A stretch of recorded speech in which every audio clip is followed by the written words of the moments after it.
がここにいるうちの本物のスクールスポーツのために行こうぜベイビーバン手の国は気をつけて、現実になることがありますからね。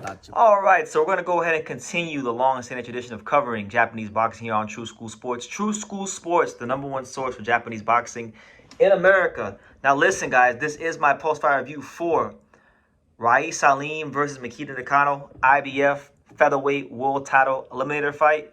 And once again, I can't pick these fights correctly this week. I don't know. I've lost the magic touch momentarily, but it is what it is. Aleem pulls off the upset, and he outboxes and outfoxes the strong southpaw power punching Japanese fighter in Nakano. Very good fight, and like we talked about Takuma Inoue having his finest hour in the sport, this is by far Aleem's finest hour in the sport. Because mind you, this is it for Aleem. This was it for him. This was his Super Bowl. This was his World Cup. This was his, World Series, whatever you want to call it. It was his biggest fight of his career. He's 36 years old. He's not a guy that people just want to jump up and fight because there's not a lot of money in fighting him. He's actually a solid fighter. So they brought him to Japan, and they thought that Mikito Nakano had graduated to a level where he could knock out and beat up on Aleem, who's at an advanced age of 36. And, Nakano, it is worth noting, he's been a sparring partner for Naoya Inoue, so he's gotten world-class work, but it doesn't matter. At the end of the day, Nakano did not have that world-class experience under the lights, and it showed mightily in this fight. Nakano, and I made note of this. Even though I picked him, I made note of this. I said, look, I think he's big enough, strong enough. I think he's got enough tools in the toolbox to deal with what Aleem brings to the table. But Nakano hasn't really fought anyone. Mr. Honda and Tekken Promotions have given him pretty soft matchmaking to really build up his knockout ratio. And to his credit, he's knocked those guys out. But I made it very clear. I said, this is a real fight. We're going to see what he's really made of, right? And we saw where he's at, because early in the fight, there was a lot of adjustments made in the first 4 or 5 rounds. You had early on Aleem keeping things very long, very professional, very, just smart on the outside, picking his spots when to attack. Nakano, giving a lot of foot feints early on, trying to cut the ring off, taking really nice short steps to the right, nice short steps to the left. He wasn't following Rais in a straight line, but I'm going to tell you guys this. Once Aleem got his rhythm down and he found the range to counterpunch Nakano with the right hand and the left hook, the more Nakano got hit via counters, the more he inevitably started following Aleem in a straight line. You understand? So Aleem took advantage of that. He kept circling the ring. He kept getting Nakano to overcommit over and over and over again, and he kept counterpunching him until later in the fight, where it was actually Aleem who put Nakano on his ass and not the other way around. And he started pulling away. The longer the fight went, the more the class started to show. And then, like in the 12th and final round, I think Nakano actually had his best round in the 12th round, because he hit Aleem with some vicious, like, murderous shots.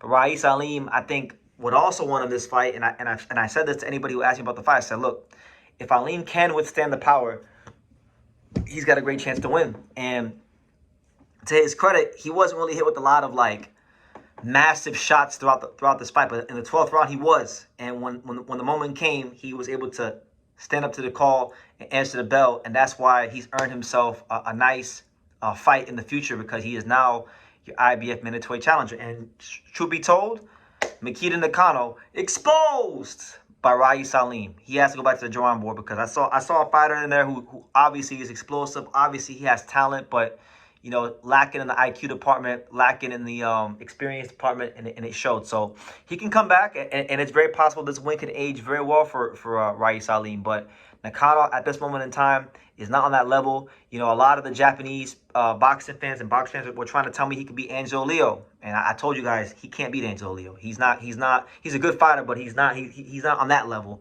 And it was crazy, because when I was in Vegas for the Inoue Carlinos fight, they had Angelo and him do the face-off like it was some big fight, and it wasn't, because Nakano hadn't really proven that he's on that level yet. You understand? And he's not Inoue. He's not a big star in Japan yet. He's got like less followers than me on Instagram. He's not a big guy. He's not a big name like that yet in the Japanese boxing community. So he got exposed, and he needs to go work on just cutting the ring off and harnessing the things he does well against better competition. So we'll see how it goes for him. But let's talk about the beast, because this is a guy, Rais Aleem, for a long time has been overlooked by even me. You know, like been overlooked. This is a guy that's been in position. He's been in position to fight guys like Stephen Fulton. You know, that didn't happen back in the day. He went to Australia. He lost Sam Goodman.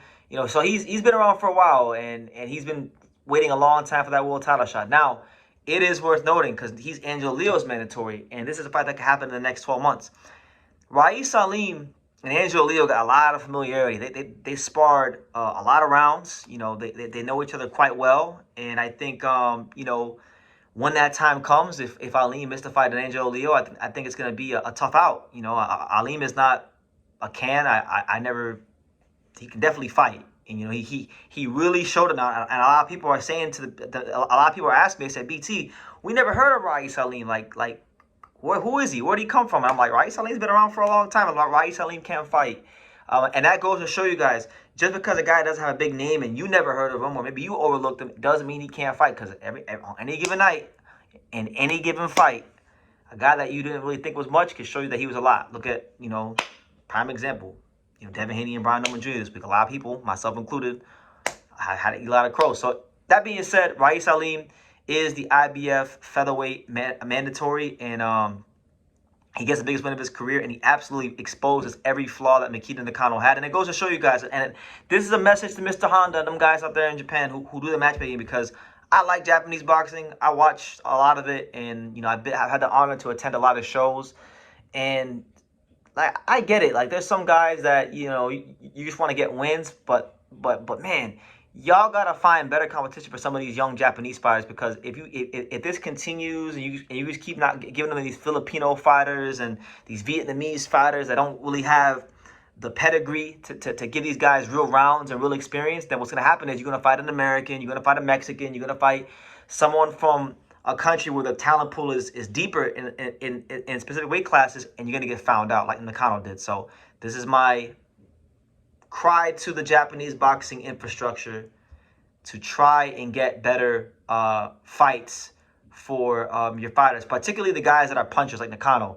You know, he needed better experience going to this fight, and I think his lack of experience against real live competition, it was to his detriment. And you know, he did some good things. I'm not gonna sit here and say he fought a terrible fight, but still very green. Still some green things about him, and Aleem exposed every flaw he had. So I'll leave it at that. You guys, let me know what you think in the comments down below. What did you make of Rais Aleem's breakout performance at the young age of 36 years old? He's now the IBF featherweight mandatory. Been at it for a long time. What do you guys think about Aleem? What do you think about potentially Aleem in a fight with my main man Angelo? You know, what kind of chance do you give him? A lot of people telling me, BT, you know, we know Angelo's your boy, but you know, that boy Rais Aleem, he might have some southern forms. A lot of people are telling me that, so we're gonna see. But yeah, leave your comments down below. Make sure you guys take the time to subscribe. And like I say in every single one of these videos, you can love me or you can hate me, but I'm just a kid from Daniel. So until next time, take care, guys. Thank you for watching True School Sports. Thank you for watching another video on the untouchable True School Sports Empire, the home of boxing. We're on the road to 100,000 subscribers, guys. So help us keep being great. Help us keep pushing out that real boxing content for the fine folks all around the world. And make sure you jab, you hook, you Mike Tyson, you Mayweather that subscribe button. Pops, show them how do they gotta hit the subscribe button. Pop, pop, pop.